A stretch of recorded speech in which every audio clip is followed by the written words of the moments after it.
The kitchen at Anderson's table always burned hot on Tuesday nights, which meant the head chef, Greg, would be shouting more than usual, and the pot of boiling pasta water would overflow at least 3 times before the dinner rush began.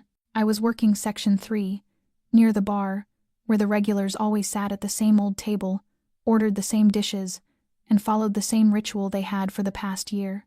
My uniform was stiff today, freshly pressed, the collar scratching against my skin. By 9 o'clock, I had been standing for 6 straight hours, and my shift wouldn't end until closing at least 2 more hours to go. Every ache had its price. The latest hospital bill for my younger brother, Logan, had arrived yesterday. My mother quit her job as a nurse 3 years ago, after a mild stroke, and since then, everything had fallen on me. Not complaining really, not at all. It had simply become a habit, this armor of responsibility, worn so long it had become part of my breathing. What didn't belong to the habit was the man at table 7. I noticed him the moment he walked in.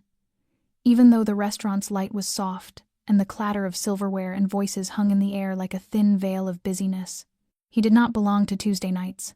I knew it as clearly as I knew the rhythm of my own pulse, because that man, Lucas Moretti, had never shown up early in the week. For years, he only came on Wednesdays or Thursdays, and when he did, he was never alone, always flanked by men in black suits who neither ordered nor spoke, just sat still like programmed shadows. But tonight, Lucas walked in alone. No entourage, no greetings, just a tall frame, broad shoulders, eyes that seemed to see through the city itself, and a presence that froze the air around him. I didn't know what to call the feeling that came over me. Not fear, not curiosity either. It was just that when he moved down the aisle between the tables, something in the air shifted. The rhythm I had trained myself to live by counting steps, remembering orders, anticipating guests missed a single beat. Greg stopped yelling. Mary at the bar looked from me to table 7, as if saying, "Don't get pulled in." But as always, when something unusual happened, the manager's eyes found me. Rachel Miles, 28 years old. Not close enough to anyone on the staff to be protected. Not important enough to be spared, but stubborn enough not to run. I'd worked at Anderson's table for nearly 5 years. After dropping out of law school in my 4th semester because I couldn't afford the tuition, I'd moved from a morning cafe to this place. The customers here were wealthier, the tips better, and with Logan's medical bills quietly piling up month after month, choice wasn't really an option. Logan was born with anemia. The illness left him pale, exhausted, and sometimes fainting after long school days. I once thought I would become a lawyer, the kind who defended the innocent or fought for justice. Now I just argued with customers about whether the salmon was fresh or tried to convince them to order the less acidic wine. Every day was the same, and in that sameness, I found a strange kind of sanity. Lucas Moretti, a man everyone knew but no one dared to name aloud, was the exception. He sat at table 7, looking at no one and needing to look at no one. There is a kind of power that requires no declaration, only existence. When I saw Greg retreat into the kitchen and Mary pretend to polish another spotless glass, I knew what was coming. I wasn't chosen, I was assigned. The manager gave a small nod, a silent command. Go. And so I went. I hadn't even reached the table when the scent met me first. Something dark, expensive, with a hint of wood, maybe cedar layered with something I couldn't place. He didn't look up, still scrolling through his phone, fingers moving with the pace of a man whose dinner was the least important thing on his agenda. But I felt it, the pull of something unnamed, something that made my heartbeat stumble before I even said a word. And this was where it all began. If you're still here with Rachel, you can probably hear the clinking silverware, feel the heat from Anderson's kitchen, and sense that fate has just stepped through the door in the shape of a man named Lucas Moretti. His arrival wasn't loud, but it was enough to change every breath in the room. This story is only beginning, and you won't want to miss what happens next. Make sure to subscribe to our channel, leave a like, and share this video to discover more heartfelt, dramatic stories every day. And where are you listening from tonight? Comment your city or country below, so we'll know how far Rachel and Lucas's story has reached, how far it's touched hearts around the world. Lucas Moretti sat motionless, like a statue deliberately placed amid the restaurant's hurried movements. No one asked what he wanted, no one offered a menu, and no one dared to hold his gaze for more than 3 seconds.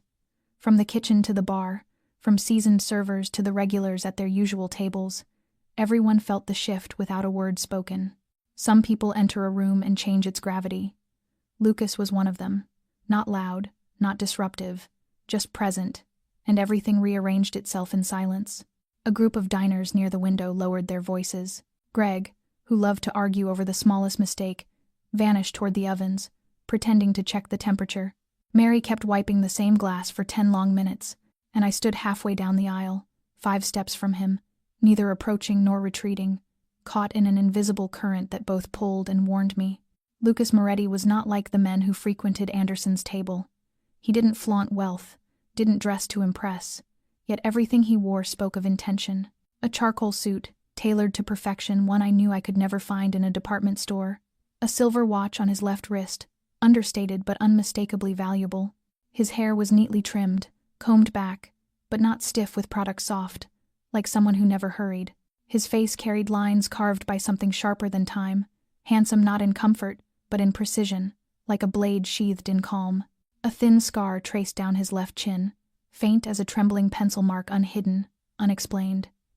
He was looking at his phone, but his gaze was anything but idle.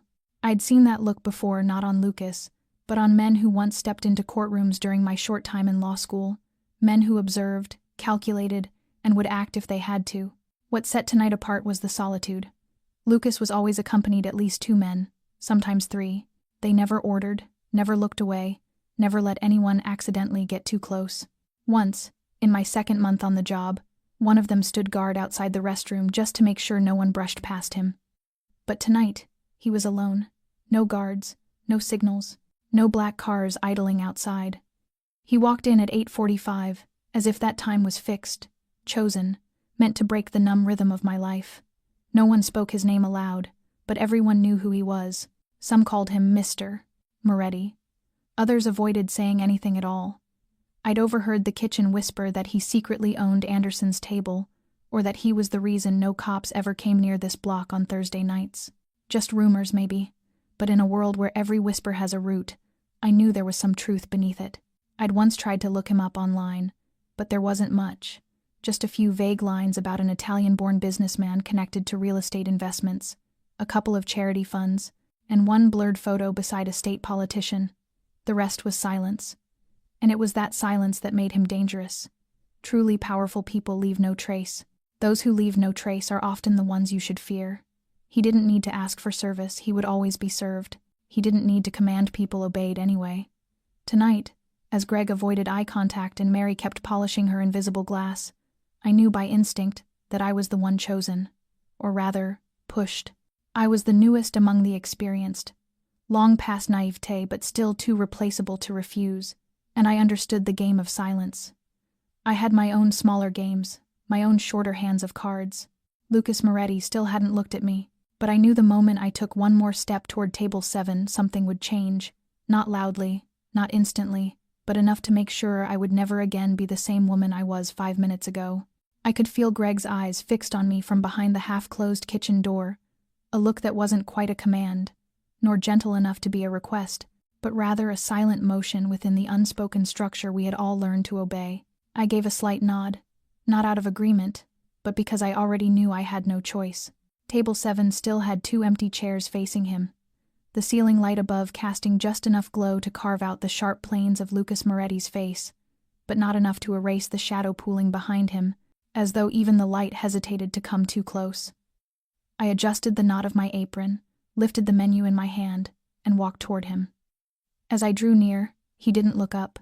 The phone remained in his hand, his thumb gliding lazily, his eyes focused not on the screen but on some inner calculation, as if the device itself was merely an excuse to pause the world around him.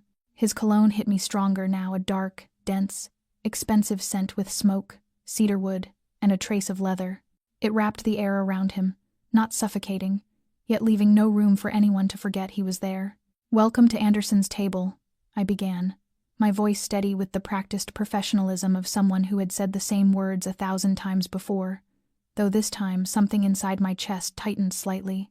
"Can I start you off with a drink?" He paused, a slow, deliberate pause, as if every second he let pass carried its own weight. When he finally looked up, my eyes met his. It was the first time I had really seen Lucas Moretti this close. His eyes were dark, almost black, not burning with anger or curiosity, but holding the quiet of a man used to commanding without speech. He looked at me as though I were an object on display, not because of appearance, but because something about me didn't fit the pattern he had already built in his mind. "Vodka," he said, his voice deep, the last syllable drawn out slightly, his Italian accent slipping through his English like a wisp of smoke. "But don't bring me the cheap stuff this place serves." I didn't respond immediately. A single beat passed long enough for me to realize I was standing at the line between doing my job and something else entirely. "Of course, sir," I said, turning to fetch the drink, though my mind had already begun to move. There was something in his tone, in that look, in the way he said the words, "the cheap stuff this place serves," that told me he wasn't just ordering a drink, he was testing me, and maybe, without knowing it, I had just stepped into a test that had already begun. I returned to table 7 with a glass of vodka in hand. The most expensive brand left in stock, usually reserved for Greg's favored patrons during the holidays, or the occasional local politician who dropped by for dinner. I set the glass down to Lucas's right, steady-handed despite the faint tremor still pulsing in my chest. He gave a slight nod, his gaze already drifting back to his phone as though our conversation had ended before it ever began. But I knew better. His silence wasn't dismissal, it was waiting. And I knew he would order food. A man like Lucas Moretti didn't come to a restaurant just to drink, even if he came alone. "Tonight we have butter, lemon, cod, and fresh Gulf branzino," I said evenly, keeping my tone professional, my distance measured. He didn't look up. "Swordfish," he said simply. I hesitated.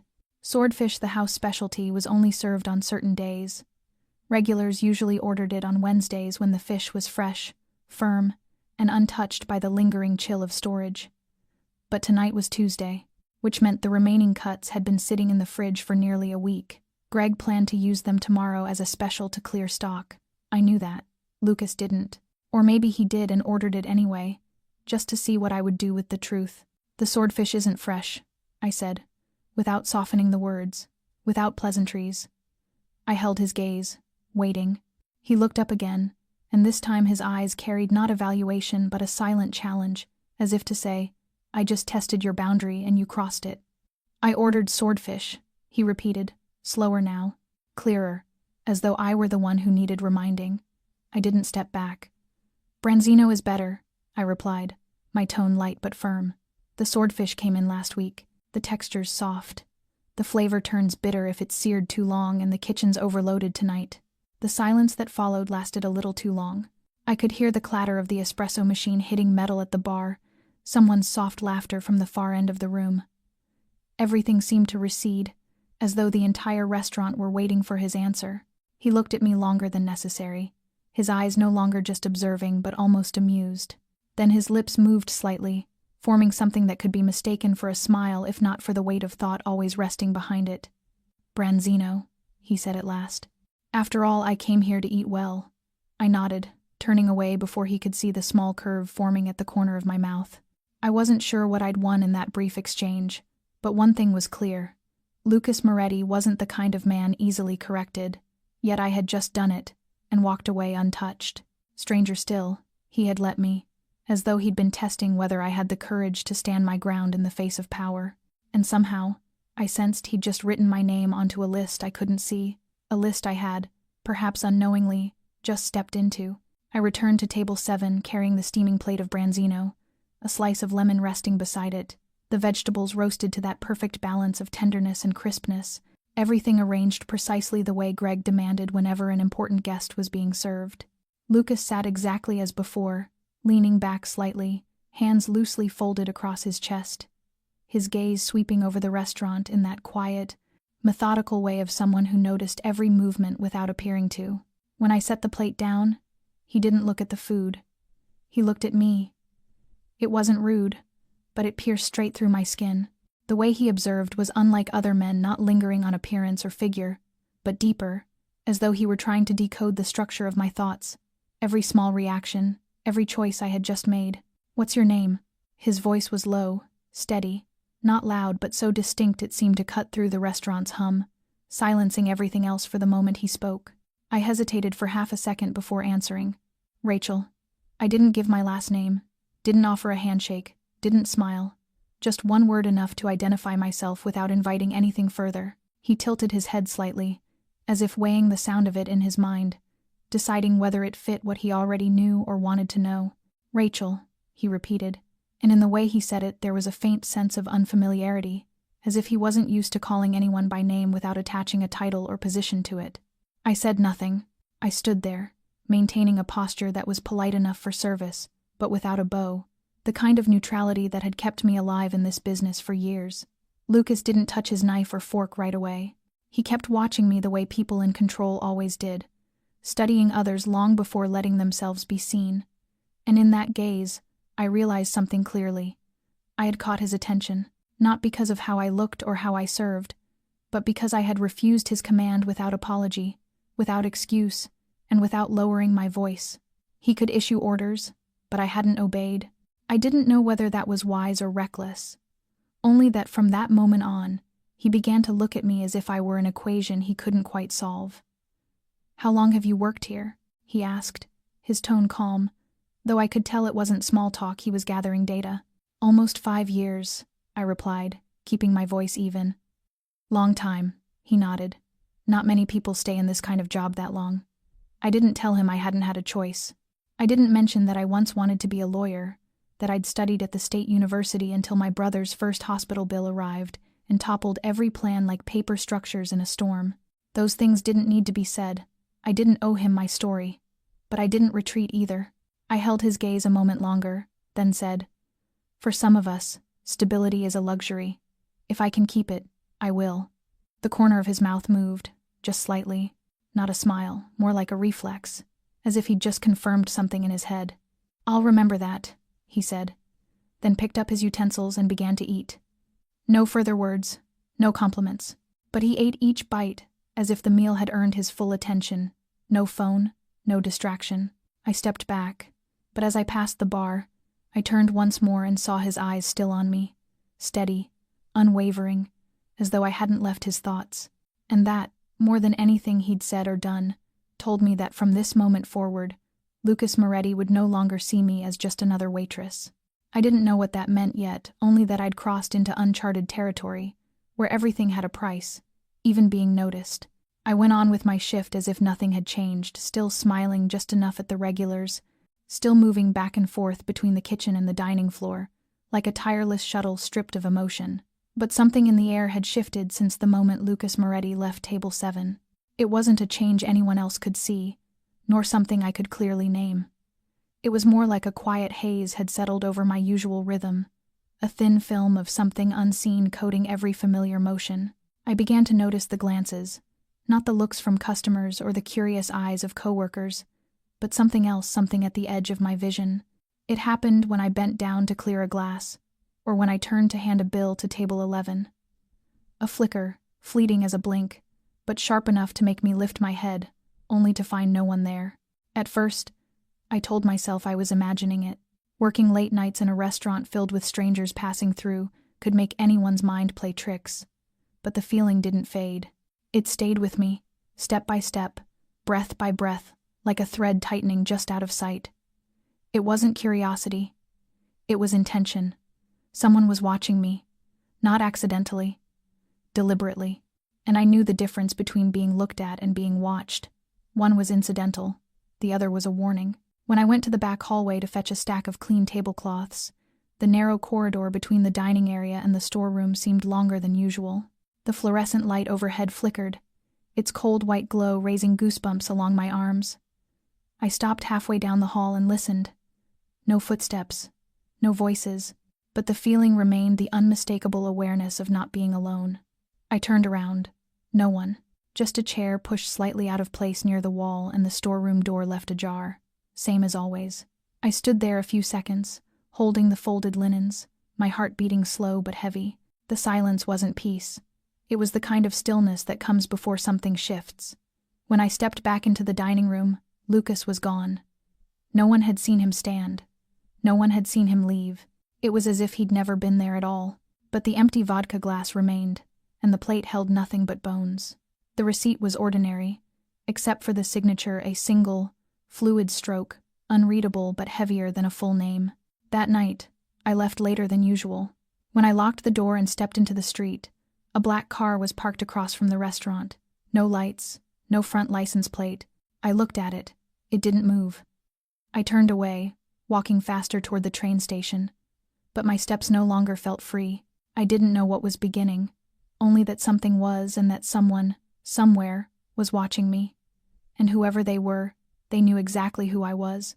I saw Lucas again 3 nights later, on a rainy Friday evening when the restaurant was so crowded the kitchen could barely keep up. Customers lined up outside while the servers weaved through the packed dining room like restless threads in a loom. I was washing my hands behind the bar when the bell over the door chimed, not the quick kind that came with late arrivals, but slow, deliberate, the sound of someone carving silence out of noise. I didn't need to look. I knew it was him. Some people didn't have to appear often to make their presence the center of everything. Lucas was one of them. He wore a long charcoal gray coat, the collar turned up to hide half his face, rain still glistening on the hem. He came alone, waited for no one, and walked straight toward the back of the restaurant, the narrow patio, where only staff went out to smoke or make phone calls during breaks. A moment later, Mary called my name from the bar, her voice low but urgent enough to tell me I couldn't ignore it. "Rachel, he asked for you." "Out back," said 5 minutes. I stood still for a second, wiping my hands on my apron, glancing at the clock. 3 tables unpaid, 1 waiting on dessert. I could refuse. I should refuse. But my body was already moving before my mind caught up. The door to the patio creaked open, and the cold air rushed in, prickling my wrists. Outside, a single yellow light glowed against the old brick wall, bright enough to shape the outline of a figure but not to reveal a face. Lucas was standing there, leaning against the wall, one hand in his pocket, the other holding an unlit cigarette. He watched me step out as though he had known I would come. I closed the door behind me, keeping a distance that felt safe but close enough to hear him clearly. 5 minutes, I said first. No greeting, no small talk. He nodded, eyes never leaving mine. Slower this time, heavier, as if he was reading me rather than looking. "You all right?" he asked. The question caught me half a beat off guard. I hadn't expected him to come out here just to ask something so simple. "Still breathing," I replied, shorter than I meant to. "You?"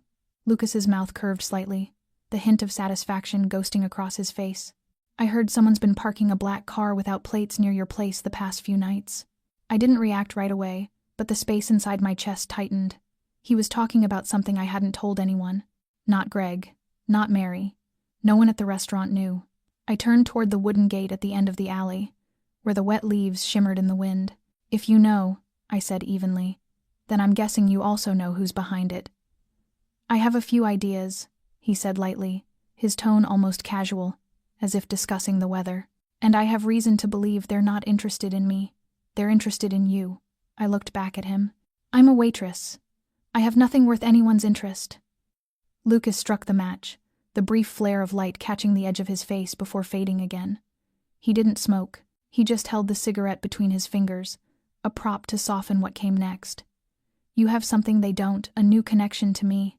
And in this world, anything I care about becomes a target. They're testing you." I took a step closer, leaning slightly toward him, eyes locked on his. "I'm not anyone's weakness, and I don't need someone watching or protecting me from a few men in black." Lucas gave a short, quiet laugh, almost unreal in the dim air. "I'm not protecting you. I just wanted to know if you could handle yourself. So far, I'm impressed." We stood there in silence for a few seconds. The rain thickened, the dampness seeping into fabric and skin. I pulled my apron tighter around me, ready to leave, when he said, "Be careful with Vincent." I stopped. The name wasn't unfamiliar. The tall man who usually walked a few steps behind Lucas, silent, his eyes never meeting anyone's. "Why?" I asked, a hint of hesitation creeping into my voice for the first time. "Because he doesn't ask before he acts, and he doesn't like when someone distracts me." I didn't reply. I just turned and went back inside, my thoughts tangled like a coiled wire. This was no longer about a mistaken order or a single dinner shift. And those 5 minutes, short as they were, had opened a door I wasn't sure I'd be able to close again. I thought the conversation behind the restaurant had closed everything that needed to be said, but I was wrong. Lucas returned the next evening, earlier than usual, while the sun still lingered faintly above the rooftops. The restaurant wasn't crowded yet, just a few tables scattered with early diners, and the last light of day streamed through the frosted windows, coating everything in a soft, golden haze. He sat again at table 7, as if no other spot in the place could possibly contain his presence. I saw him from across the room while carrying a tray of water to table 3, and in that instant, a strange current ran down my spine. It wasn't fear, or even anticipation. It was the sharp pulse of intuition mixed with caution, the kind of feeling that only comes when you know you're about to be tested. When I approached, he didn't let me speak. "I once knew a girl," he said, his eyes still on the window, his voice even, as though he were reciting a fragment of memory. 13 years old, brown hair, thin, sitting curled up in front of an abandoned gas station outside Topeka. She held her little brother tight, her face bruised, but she didn't cry, didn't call for help, just sat there for nearly 3 hours until the night clerk finally called the police. My chest tightened, as if an invisible hand had closed around it. I didn't answer, didn't move, but my body no longer obeyed me. I set the tray down on the nearest table, my hand gripping the wooden edge for balance because suddenly the floor didn't feel steady anymore. Lucas turned toward me then for the first time since I'd walked up. His eyes weren't cold or sharp this time. They carried a silence that stripped away pretense. "Your brother's name is Logan," he went on, slow and deliberate, peeling away each layer of secrecy. "He was born with anemia. Your mother's a nurse retired after a mild stroke. Your father left when you were 9. You dropped out of Kansas State in your 2nd year, studied law, worked 3 jobs before moving here to Anderson's table." I don't know how long I stood there. The sounds of the restaurant receded, fading into the background like a distant reel of an old film. I could hear silverware against plates, a child laughing at the far table, Mary's footsteps crossing behind me, but they all seemed to belong to another world. The only things that existed now were his voice and the pounding in my chest, not from anger or fear, but from the nakedness of being seen. "How do you know all that?" I finally found my voice, hoarse, as if I'd run miles through rain. Lucas didn't answer right away. He leaned back in his chair, hands loosely clasped in front of him. Not defensive, not aggressive, just deliberate. "Because I needed to know who's standing in front of me," he said. "And because in my world, everyone has a file. Some are meant for protection. Some are meant as warnings." The fragile line between privacy and power disappeared in that instant. I wasn't an anonymous waitress anymore, not to him, and I couldn't tell whether that made me safer or in greater danger. Lucas looked back out the window, as though what had just happened was neither intrusive nor cruel, merely necessary. I stood there, in the restaurant I'd known for years, my back straight, my chest heavy, and I understood whatever this was, whatever it was becoming, I could no longer hide. When I turned away, desperate to end a conversation that never should have begun, Lucas suddenly rose to his feet. He didn't call my name, didn't order me to stop, didn't reach for my hand like men who are too accustomed to power often do, but I felt the shift in the air behind me, as if the space itself moved with him. I had only taken a few steps before he was standing in front of me, blocking the narrow passage between the tables and the kitchen door. He said nothing, only watched me with an unreadable expression, not cold, not gentle, but a kind of silence that carried warning. My fingers tightened around the order pad, spine straight, ready to say something, anything to close the distance. But before I could speak, he leaned in. The kiss came without prelude, without softness, without hesitation, just the sudden collapse of space and the sharp touch of his breath against my lips, like a cut delivered in the dark. No one in the restaurant saw.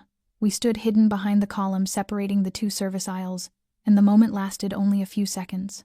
But each one of those seconds seared through me like acid, burning and electric, every nerve alive with shock. I shoved him back, hard enough for the sound of impact to echo between us, my palm striking his chest and forcing him half a step away. I lifted my chin, eyes locked on his, my voice low and steady, stronger than I expected.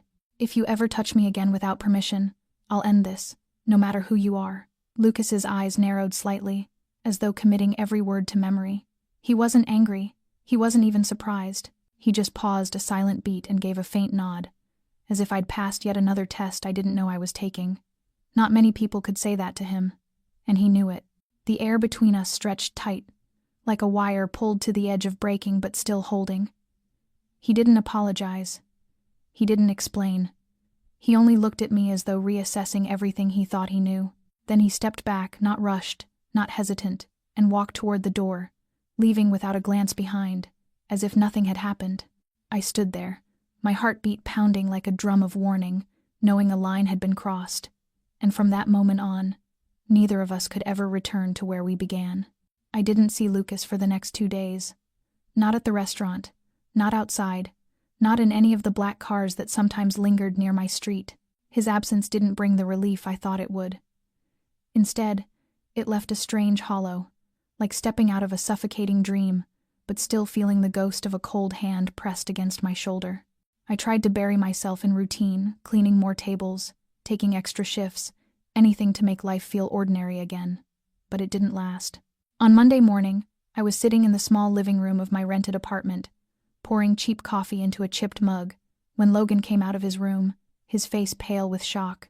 In his hand was a cream-colored envelope printed with the logo of the medical center I had once begged to put him on their surgery waiting list nearly a year ago. They never did. He handed me the letter inside, his eyes wide with disbelief. They had accepted him. Not only accepted him, but moved him to the top of the list. The first consultation was scheduled for next week. At the bottom was the signature of the head of hematology and a handwritten note. All expenses covered by a third party. I knew instantly who it was. No need for confirmation, no need for guesses. Some people act in ways that make questions irrelevant. Lucas Moretti was one of those people.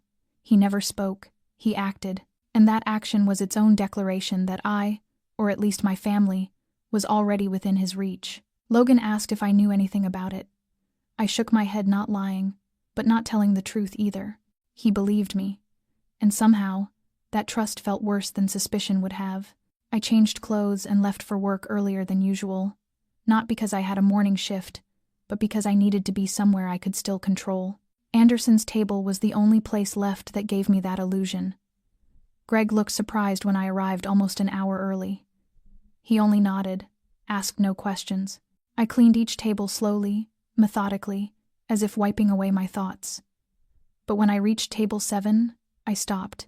There, tucked neatly under a coaster, was a small envelope, the same kind of paper Logan had received that morning. No name, no note, just a stack of medical documents, with a few lines highlighted in red ink. Pre-surgery analysis, moderate risk, high recovery potential. My palm went cold as I picked it up.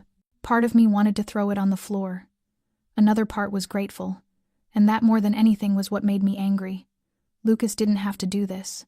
No one asked him to care. So why did he? It wasn't kindness. I didn't believe that.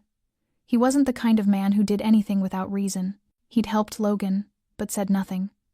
No message, no visit, no sign, just this file. As if to remind me that even if I could push him away, I couldn't keep him from entering my life another way. I sat down, the papers trembling in my hands, watching the faint morning light spill across the wooden floor. My mind was blank, but my chest felt heavy, as though weighed by stone. Lucas Moretti didn't need to walk through the front door of my life. He had found another way in through the one person I lived for. And when a man like him decided to act uninvited, it could only mean one thing. I was no longer standing outside this story. I was inside it now, whether I wanted to be or not. And he knew I wouldn't walk away, not when Logan finally had a chance I once thought would never come. I didn't wait for Lucas to show up anymore. I went looking for him, not because I knew where he would be, but because at that moment there was only one thing left inside me, a need to face him. After my evening shift, I took off my apron, shoved the medical file into my bag, and headed straight for the office district on the west side of the city, where I'd once heard Mary say, "Men like him always have their own seats, never need an appointment."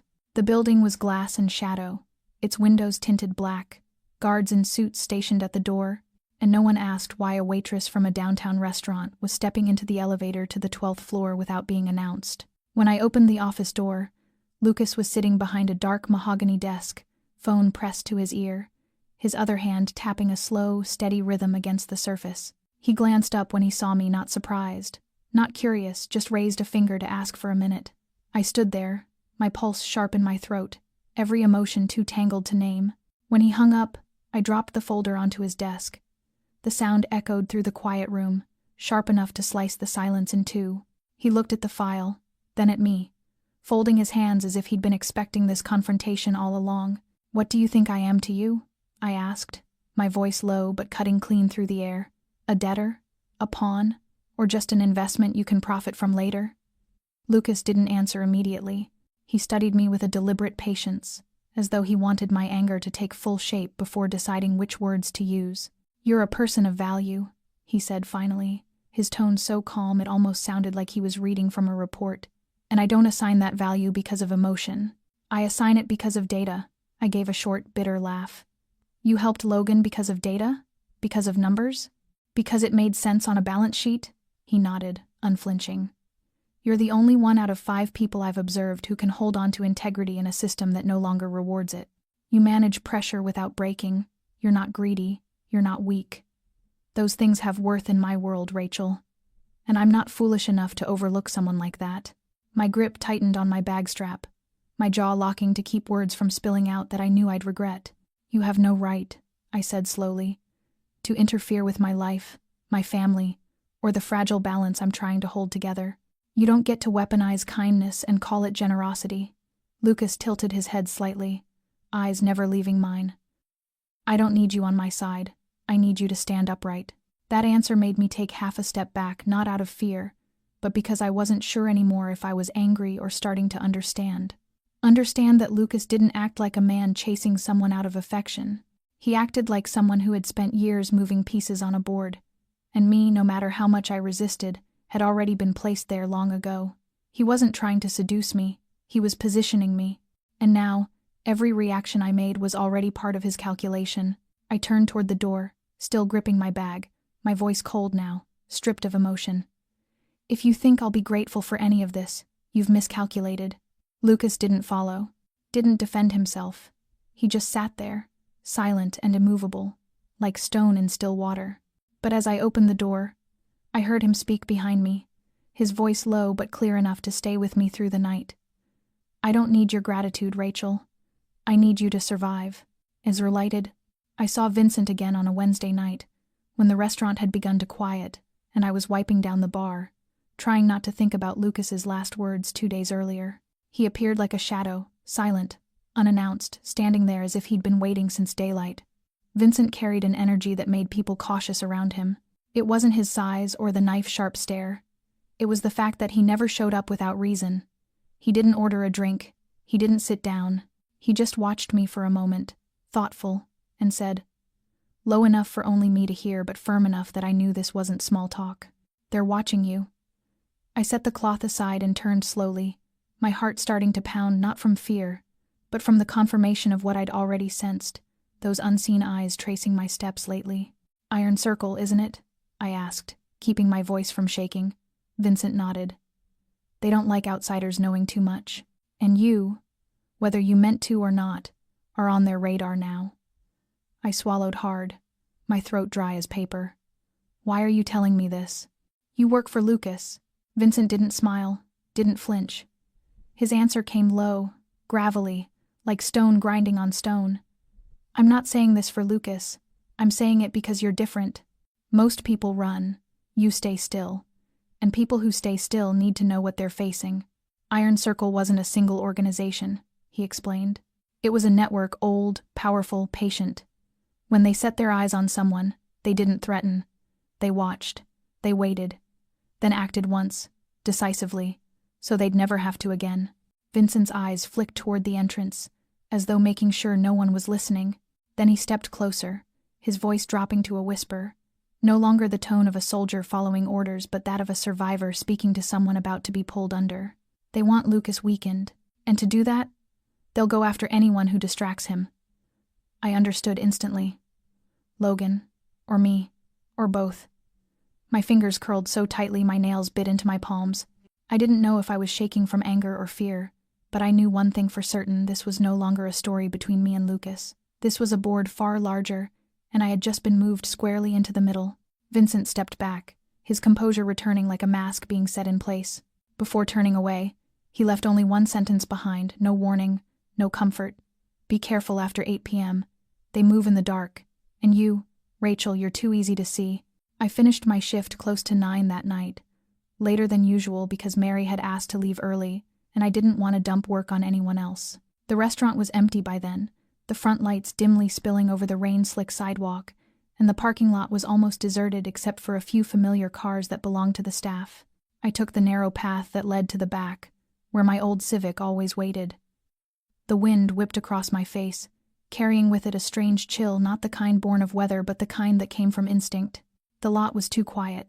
No engines, no doors closing, just the echo of my heels tapping against the stained concrete. I saw them when I was only a few steps from my car. 2 men standing beside a black SUV with no license plates, tall and broad-shouldered, their faces hidden beneath caps and shadow. One stood directly between me and my car, the other slightly off to the right, positioned as if waiting for me to choose a direction. They didn't speak. They didn't need to. Their eyes held no curiosity, only the cold intent of people who never explained before acting. I stopped instantly, my pulse pounding so hard my ears rang. My hand gripped the strap of my bag, my mind flashing to the only name that might cut through this moment: Lucas. I took a step back, pulled out my phone, and hit the number already saved. The call barely rang twice before his voice came through. I didn't even try to steady my tone. "They're here, behind the restaurant, 2 of them." I didn't wait for his reply, just pressed the phone tight against my ear like a lifeline. Eyes locked on the 2 men, advancing slowly.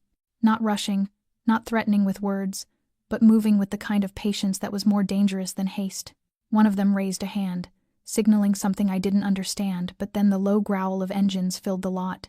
Not 1, but 3 black cars pulled in almost simultaneously. Doors swung open, and I saw Lucas step out of the middle car, calm and cold, followed by 2 men I'd never seen before, but by the way they moved, I knew they weren't ordinary bodyguards. The lot felt smaller suddenly, suffocating, like the air itself had been sealed off. The Iron Circle men didn't speak, didn't retreat immediately. They just watched him, assessing, measuring how far he would go. Lucas said nothing. He didn't have to. The way he stood straight, unwavering, eyes steady, froze the entire space. A single nod from him, no shouting, no commands, just a signal, and his men stepped forward, placing themselves between me and the intruders. The silence stretched, sharp as a blade drawn but not swung. Then the 2 from the Iron Circle backed away, not in fear, but with deliberate calculation. They climbed into their SUV and drove off, disappearing as quietly as they had come. I hadn't even caught my breath when Lucas turned to me. His expression wasn't angry, nor questioning, just certain, as though he'd known this would happen and had already prepared for it. I tried to speak, but my throat was too dry. I still had the phone in my hand, the line still open. Lucas moved closer, his voice low, meant for me alone. This was a warning. "Next time, there won't be just 2, and they won't stand still." I nodded, not in agreement, but in understanding. I had officially crossed into the gray zone, where every choice carried a price. From this moment on, I was no longer standing on the sidelines. I couldn't sleep after that night. Even though Lucas had appeared in person, even though the Iron Circle had withdrawn without leaving a trace, I still felt as if someone was standing outside my window every time I turned off the lights. Logan slept soundly in the next room, his breathing even and peaceful, the way only a child can sleep, unaware that life can change forever with one wrong glance at the wrong person. I sat in the kitchen under the soft yellow glow of a single bulb, a cup of cold coffee in front of me, and a stack of documents I had hidden away for years. Scattered medical records, hospital rejections, half-finished college transcripts, all the fragments of a life I once thought meaningless now formed a set of data I knew I could use as leverage. And I realized something. As long as I relied solely on Lucas, I would never have control over anything in this game. I needed balance. I needed a counterweight. I needed the law. The next morning, I went to an address my mother had taken me to years ago when she still worked at the city clinic. A nondescript building, no clear sign out front, but inside was a satellite office of the Federal Bureau of Investigation. The agent who received me was a gray-haired man named Wallace, his eyes sharp but not unkind. I told him everything. Nothing hidden, from the first time I met Lucas to the incident in the parking lot, from the Iron Circle's appearance to the information Vincent had shared, and the details I had pieced together on my own. I knew I was taking a risk. I also knew that if Lucas ever found out, he could cut every tie overnight, but I hadn't come to betray him. I had come to bargain. I proposed a deal. I didn't ask for witness protection. I didn't ask to disappear. I only wanted enough safety to keep the Iron Circle from touching Logan. In return, I would cooperate with the Bureau in building a dossier on Lucas Moretti and his peripheral operations, but without jeopardizing the legitimate side of his business. I wouldn't offer incriminating evidence, I would only provide the truth. Wallace listened in silence for nearly 20 minutes. No interruptions, no skepticism. When I finished, he asked just one question. "Are you sure you want to stay in this for the long run?" I looked him straight in the eye and said, "I don't have a choice. They've already come to my door. It's either I move forward, or I live in fear forever. It's an either." The conversation went on for another hour, Wallace asking for names I'd overheard in Lucas's conversations, times he left the restaurant, how many people usually accompanied him, even the kind of drink he preferred. Every fragment of memory suddenly became evidence, and I felt like I was assembling a massive puzzle no one had dared admit existed. Finally, Wallace nodded. He said they would review the file I'd given, contact me again through an encrypted line, and most importantly, if everything checked out, they would make sure Logan was protected and kept out of any investigation. When I stepped out of the building, light rain had begun to fall. The cold drops hit my skin like a reminder that from now on, I was walking a tightrope with no safety net. I hadn't betrayed Lucas, but I wasn't alone anymore. I had placed my bet, and this time, if I played it right, I wouldn't have to live in his shadow to keep the people I loved safe. I would have a voice, and I knew if Lucas ever found out he wouldn't be angry. He would simply look at me with that same steady gaze and say, "I knew it was only a matter of time before you did this." And maybe, in his world, that would be a compliment. 3 weeks after my meeting with Agent Wallace, Dominic Moretti was released from federal detention. The news never reached the press. There were no public statements, no official acknowledgement, only a short encrypted memo circulated among those involved, and a phone call that woke me in the middle of a fevered dream. Wallace's voice came through the line, calm and clipped as always. "Dominic's out, right on schedule. No surveillance on him. And there won't be further investigation unless your side does something different from what was agreed." I managed only a hoarse, "Thank you," still catching my breath. But deep inside, I knew I had just become what Lucas had always warned me about, a person who knew too much. Dominic's release cut through the organization like a silent blade, small, sharp, and deep. I began to see the familiar faces from Lucas's circle more often at the restaurant, not as customers but as observers. Vincent grew quieter, no longer tossing dry remarks my way when our paths crossed. He would simply nod once before vanishing back into the dark, like a man trained to survive by not being seen. Lucas never mentioned what I'd done. He didn't accuse, didn't question, but his gaze had changed. It no longer carried challenge or control, it was the look of someone weighing the risk of keeping me versus the cost of letting me go. I kept working as though nothing had happened, still serving tables, greeting customers, double-checking orders before they hit the kitchen. Yet I could feel the footsteps behind me more often now, the glances that slid across my neck when I turned away, the pauses in conversation that stretched just a beat too long. Dominic had never met me, but I knew it was only a matter of time, because when a man walks free without trial, everyone in the underworld starts asking who made it possible, and whether I liked it or not, the answer was already showing on my face in the way Lucas watched me from across table 7, in the silence that had replaced his questions. I was no longer Rachel the waitress. I had become a variable, a piece on the board that had been exposed, a person who knew too much, and in their world, knowing too much meant only two outcomes: you were kept or you were erased. Logan entered the operating room on a Monday morning, the sky overcast and the wind cutting cold through the hospital corridors. I sat in the family waiting area, my hands wrapped around a cup of coffee gone cold, my eyes fixed on the clock as each minute stretched like wire being pulled taut. The surgeon had said the procedure would take over 4 hours, not overly complex, but demanding absolute precision because of Logan's rare blood condition. I tried to stay calm, to keep the worst-case scenarios from circling in my mind, but a tightness had been lodged in my chest since the moment I signed the consent form. Part of it was fear for my brother. The rest was the quiet certainty that I knew exactly who was behind how smoothly everything had fallen into place. I hadn't learned it from Lucas. He never mentioned paying the hospital, never hinted at generosity. But when I went over the invoices carefully and saw the name of the sponsoring company listed under payment, a medical subsidiary buried within one of the investment networks Lucas controlled, I knew. No one else could have orchestrated everything with such silent precision, from getting Logan bumped to the top of the surgical list to securing one of the leading hematology specialists in the country. All of it seamless, wordless, as though he had known I would eventually trace the path back to him, and I had. When the nurse called to say the surgery was over and Logan was being moved to recovery, I couldn't tell if I exhaled or choked. My brother had made it through the most dangerous stage, and for the first time in years, the future didn't seem like an unreachable idea. But at that very moment, I also understood that I had stepped one layer deeper into a place I could no longer turn back from. Logan was safe, alive, and the cost of that life wasn't measured in money but in silence, in unnamed loyalty, in the simple, irrevocable truth that Lucas had saved my family in his own way. I stayed beside Logan's bed all afternoon, watching him sleep under the soft rhythm of his breath, his face less pale than it had been in years. The doctor said his response was promising, the operation a success, and that barring complications, he could be discharged in a few weeks.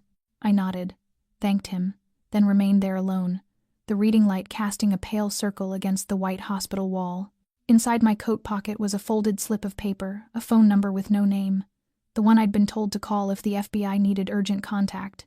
I hadn't used it, not yet, but every time my fingers brushed the paper, I thought of Lucas stepping out of his car that night in the parking lot, cold, composed, certain as though he had never doubted that I would act exactly as he expected. I knew he didn't want gratitude. He didn't need submission. But sitting there in that sterile room, with Logan alive because of a system I couldn't fully see, I realized what Lucas once said wasn't a threat, it was the truth. I was someone who knew too much, and with every new truth I learned, the price of life, of choice, grew heavier. I was no longer the Rachel I once was, and Logan, unknowingly, had become the reason I would have to keep walking deeper into the world I once thought I could merely watch from afar. I re-enrolled in school almost 3 weeks after Logan was discharged. Not because I woke up one morning inspired to change my life, but after a night spent by the window watching him sleep and wondering if I was capable of anything beyond simply surviving. The community college was 20 minutes from home, small, quiet, but filled with everything I had once abandoned. Books, whiteboards, the steady rhythm of students focused on learning instead of watching their backs, and doors that opened toward something called a future. I chose law again, not because I still dreamed of becoming a lawyer, but because I'd never let myself forget why I once wanted to. Justice, at least in my mind, was the one thing this world still lacked, and perhaps a small part of me believed that if I studied enough, understood enough, I might gain the tools to survive in the world Lucas had pulled me into but never taught me how to escape. The first day of class was unremarkable, except for the faint awkwardness of realizing I was the oldest student there. At 26, with a quiet past and eyes trained to spot danger before it happened, I'd learned to listen more than speak, to observe before responding. Maybe that was what caught David's attention. He wasn't like the loud, bright boys who filled the room with their laughter and sneakers that glowed. David was quiet, but he didn't retreat. After 2 classes, he took the seat beside me and asked a question about constitutional law, his voice calm, his smile without agenda. I answered briefly, expecting that to be the end of it. But the next day he asked another, and then another, and by the 3rd week, I realized I was looking for his nod each time he walked into the room. David never asked about my past.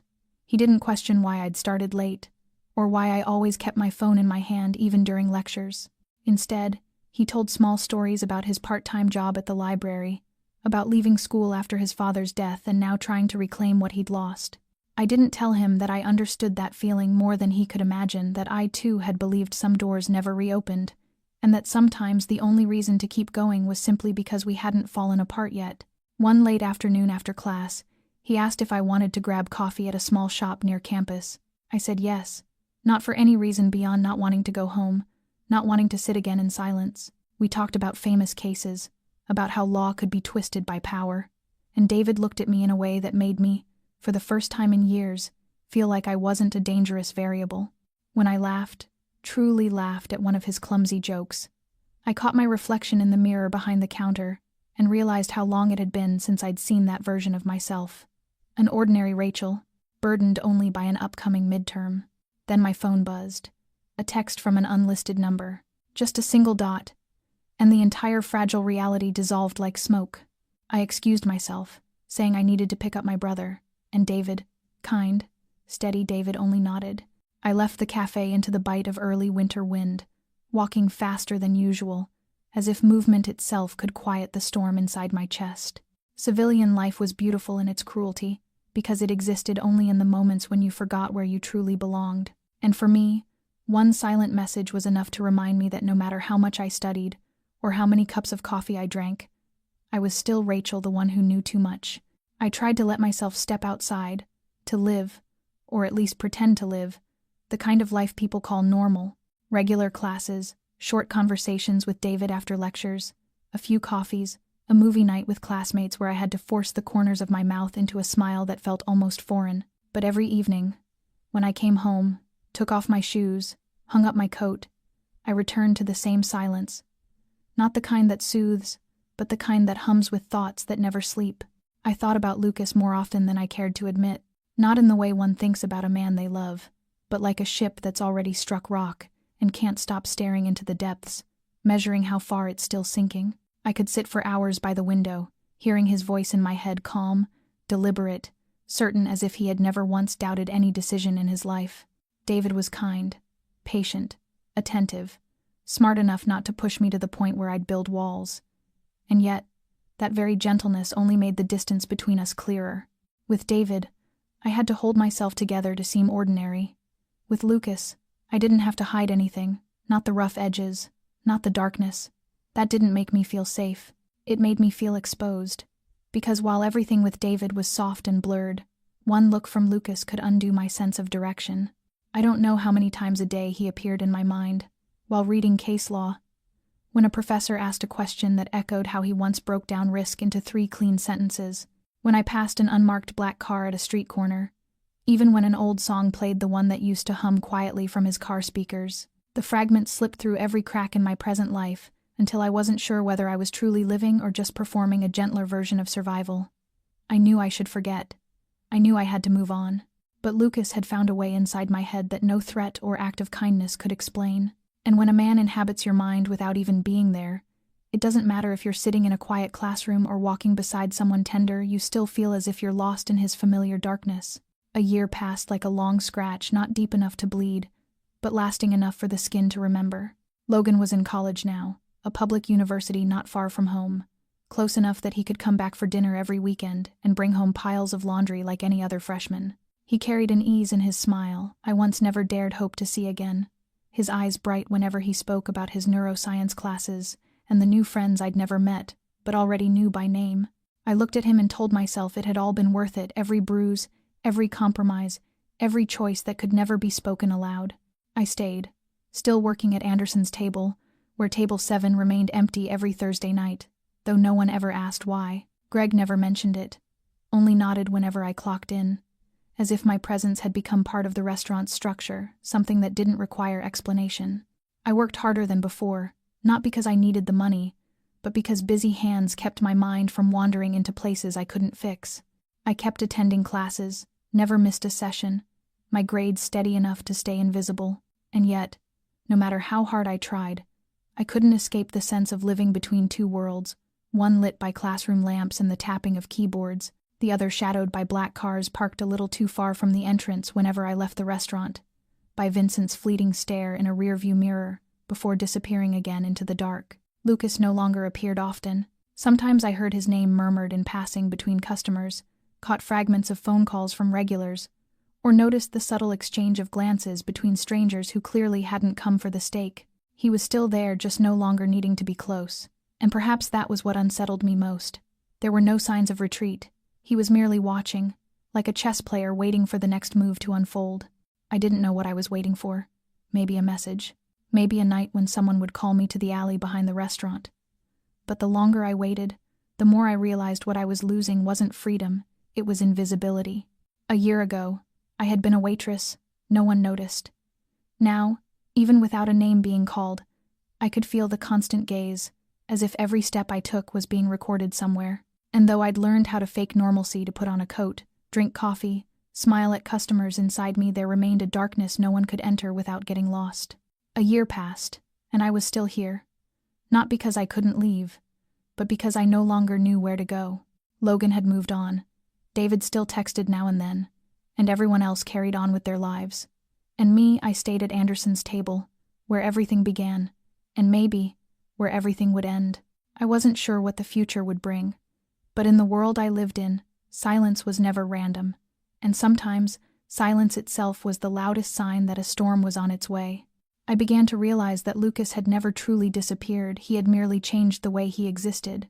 He no longer walked into Anderson's table in a black suit with those cold, commanding eyes.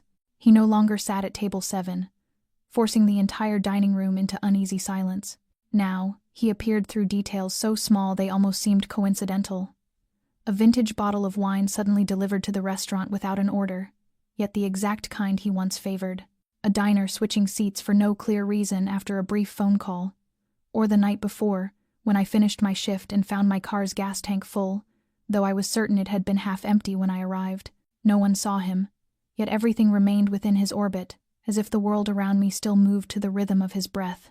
I mentioned it to Vincent when we ran into each other after closing, in the narrow hallway behind the restaurant where employees slipped out for a smoke. He didn't confirm it, nor deny it. He just looked at me for a long moment, as if weighing whether to let me in on more than I could handle. Finally, he shrugged, lips curling in a smile that hovered somewhere between pity and warning. "If you think he's stopped paying attention," he said, "that's when you should worry most." With Lucas, silence never means withdrawal. It only means everything is going according to plan. I had known that all along, but hearing it from someone else made my chest tighten. Lucas's control never lived in his voice or his orders, it lived in the way he made you question whether breathing itself counted as disobedience. For the past year, I hadn't received a single call, a single message bearing his name. Yet every decision I made felt like it had his shadow behind it. When Logan applied to move dorms, I discovered the new building had tighter security, and that the months-long waiting list had mysteriously cleared within a week. When I submitted my scholarship application, it passed through the approval process so fast even I didn't believe it. Whenever something good happened, I stopped asking why. I just lowered my head and kept walking, pretending the path was mine to choose. David still reached out occasionally, an invitation for coffee, a study session, but I always declined. Not because I didn't want to, but because I sensed the invisible boundary circling me, and I refused to drag anyone else inside it. People who stayed near me too long began to feel the chill. Not because I'd changed, but because I was no longer the Rachel they thought I was. I lived inside the perimeter. Lucas built no chains, no reminders, yet perfectly obedient within the space he'd drawn. No one ordered me to stay, but I didn't leave either. Lucas existed like the shadow cast at sunset, never touching, never speaking, yet always there, in the glance of a stranger that lingers a second too long. In the nights when I find my door locked, though I'm sure I left it open. In the missed calls from unknown numbers I know better than to return. Lucas no longer needs to sit at table 7. He's found a way to make every table around me his vantage point. And though I no longer flinch at the sound of his name, I can't deny one truth. I've never truly escaped him. And perhaps, somewhere deep down, I've stopped trying. That night, after the last shift ended and the final employees left Anderson's table, I stayed behind, wiping the counter for the 3rd time, as if waiting for something I couldn't quite name. The wind slipped through the back door leading to the courtyard, the place where everything in my life had first begun to change. No one called me there, yet my feet found the path on their own. The dim yellow light from inside cast my shadow across the damp ground, and then he was there, as if he'd been waiting all along. Lucas was still Lucas, silent as stone, composed as if time itself dared not touch him. I walked closer, the space between us shrinking, though the things unsaid stood like invisible walls. He looked at me, no smile, no question, just as if he wanted to see what I would do with the distance that still lingered between us. I took a slow breath, felt the cold crawl into my chest, and said softly, yet firmly enough that even the wind didn't dare swallow a single word, "I don't love you, but I'm not leaving, because now, I'm part of this." Those words weren't surrender, nor acceptance. They were truth, the sum of every sleepless night, every silent call, every moment I walked out of a classroom still thinking of him. I couldn't deny that I had changed. I was no longer the Rachel who only knew how to survive each day. I had become someone who understood the darker edges of life, someone who had bargained with the law and faced the man whose name made others lower their gaze. I didn't love Lucas in the romantic sense of fairy tales, but I understood him. And in a world built on uncertainty, sometimes understanding is the only thing left that feels real. Lucas said nothing. He only nodded, as if my answer had already existed in his mind long before I realized I would give it. Rachel's story is not one of finding love. It is a story of becoming, of facing the darkness without letting it devour her. Life doesn't always give us easy paths, but it still gives us the right to walk on our own terms. This story doesn't end with a kiss or a promise, it ends with truth. Some people aren't meant to live ordinary lives, yet they still deserve a life built on choice. If you saw yourself in Rachel's journey, if you've ever stood at the edge of right and wrong, if you've ever felt silence weigh heavier than 1,000 words, share your thoughts below. We'd love to hear from you, from the deepest corners of your heart. How did this story make you feel? Did it echo something from your own life? Don't forget to like this video and subscribe to our channel so you won't miss more emotional stories like this one every day. Share it with someone who might need to hear a story like Rachel's. Thank you for being with us through this journey. May you and those you love stay healthy, find peace, laughter, and the courage to choose your own path. Goodbye for now, and see you in the next story.